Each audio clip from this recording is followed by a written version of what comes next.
Welcome to GK news. నేను మురళీధర్.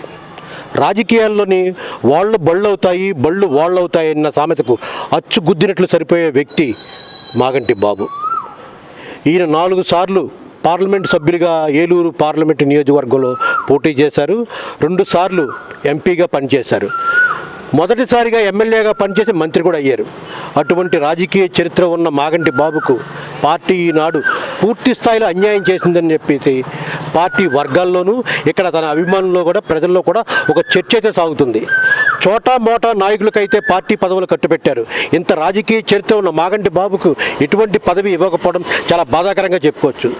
అసలు పశ్చిమ గోదావరి జిల్లాకి గతంలో తన ఇంటి పేరు అంటే మాగంటి ఇంటి పేరుని ఎంఆర్సి జిల్లాగాని పిలుచుకునేవారు. ఢిల్లీలోని పశ్చిమ గోదావరి జిల్లా అంటేనే ఎంఆర్సి జిల్లా. అంటే ఈ జిల్లా టైగర్గా చెప్పుకునే స్వర్గీయ మాగంటి రవీంద్రనాథ్ చౌదరి కుటుంబం అంటే జిల్లాలోనే కాదు దేశంలో కూడా అంత పేరుండేది. అటువంటి మాగంటి కుటుంబాన్ని తెలుగుదేశం పార్టీ ఎందుకు పక్కన పెడుతుంది? డబ్బున్న వాళ్ళకే రాజకీయమా? డబ్బు లేకపోతే రాజకీయాల్లో పనిచేయదా? తెలుగుదేశం పార్టీలో అధికారంలోకి వచ్చిన తర్వాత సుమారు 200 పైచిలకు కోట్ల రూపాయల వరకు ఆయన నష్టపోయారని చెప్పేసి అతని అభిమానులు చెప్తున్నారు. పార్టీలో ఎంపీగా పోటీ చేసినప్పుడు అతని దగ్గర ఆర్థిక స్తోమత సరిగ్గా లేకపోయినా అప్పు చేసి స్థలాలు అమ్మి అన్నీ చేసి పార్టీ కష్టపడ్డారు. పార్టీ అభ్యర్థులు గెలిపిస్తానికి ఆయన ఎంతో కృషి చేశారు. 2 సార్లు పార్లమెంటు సభ్యులుగా ఎన్నికయ్యారు. 4 సార్లు పోటీ చేశారు. 2 సార్లు ఓడిపోయారు. అటువంటి మాగంటి బాబుని తెలుగుదేశం పార్టీ ఎందుకు పక్కన పెడుతుంది అంటే ప్రధానంగా చెప్పుకోవాల్సి వస్తే ఆర్థిక స్తోమత లేకపోవడం, ఆయన అనుకున్నంత డబ్బు తేలేకపోవడమే దీని ప్రధాన కారణంగా చెప్పుకోవచ్చు. ఇదే విషయం ప్రజల్లో చర్చ జరుగుతుంది.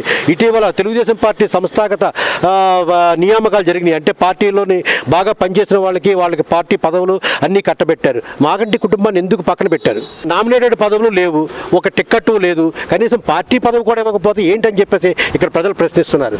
అయితే మాగంటి బాబు రాజకీయంగా నీతి నిజాయితీలతో కలిగిన వ్యక్తి. రాజకీయాల్లో ఎవరైనా వస్తారంటే రాజకీయాల సంపాదన కోసమే పనిచేస్తుంటారు. కానీ మాగంటి బాబు మాత్రం నిస్వార్థంగా తను తెలిసిన వాళ్ళకి రాజకీయం అంటే ఇది ఇలా ఉండాలని ఒక నిస్వార్థంగా పనిచేసిన వ్యక్తి మాగంటి బాబు. తెలుసో తెలియకో కొన్ని విషయాల్లో ఏమైనా మాట్లాడినా చేసినా మీ అందరికీ ఎదురుకుండా సభముఖంగా సార్ని క్షమాపణ అడుగుతున్నాను. ఏదైనా తొందరపాటులోనో ఇంకోటో తొందరగా పని అవ్వాలనే ఉద్దేశంతో నేను కొన్ని గొప్పని మాట్లాడేస్తాను. కానీ నాలో ఏ స్వార్థం లేదు, ఏ లబ్ధి కోసం చేయను. నా ప్రజలు పార్లమెంట్ కాన్స్టిట్యున్సీలో బాగుండాలి.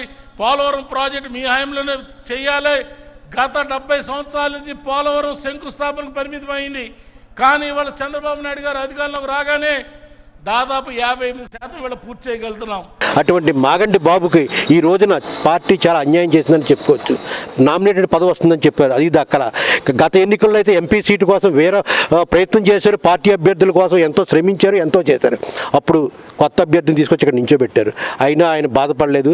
2 కొడుకులు పోగొట్టుకుని బాధలో ఉన్న వ్యక్తిని కనీసం పార్టీ హక్కును చేర్చుకున్న సంపద కూడా లేకుండా చేశారని చెప్పేసి పార్టీ వర్గాల్లో పెద్ద చర్చ అయితే సాగుతుంది.